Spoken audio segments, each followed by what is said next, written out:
वडगाव तेजण येथील तीर्थक्षेत्र विकासांतर्गत हेमाडपंथी महादेव मंदिर येथे सभा मंडपाचे बांधकाम निकृष्ट दर्जाचे झाल्याची तक्रार स्थानिक नागरिक पवन दत्तात्रय तेजनकर यांनी संबंधित विभागाला केली।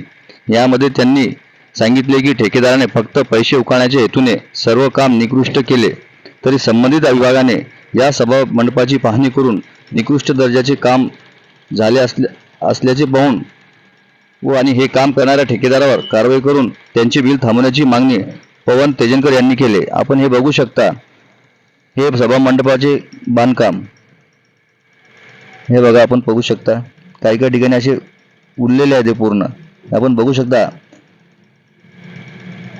हे सभा मंडप पूर्ण निकृष्ट झाल्याचे दिसत आहे। काही ठिकाणी पूर्ण भिंतीला तडे सुद्धा गेलेले आहेत।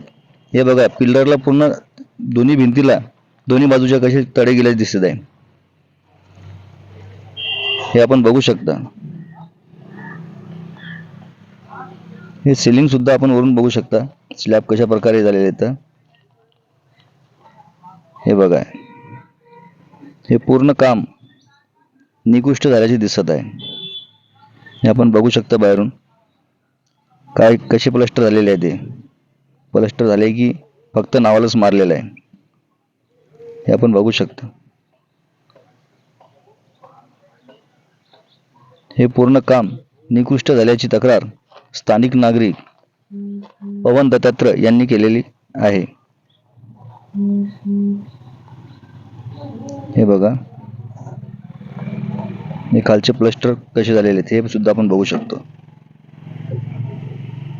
पायऱ्याला सुद्धा असे तडे गेलेले आहेत। यावरून लक्षात येते की हे काम किती दर्जेदार करण्यात आले की निकृष्ट करण्यात आले, हे त्यांनी दिलेले निवेदन। शब्द न्यूज साठी दत्ता तेजनकर, लोणार।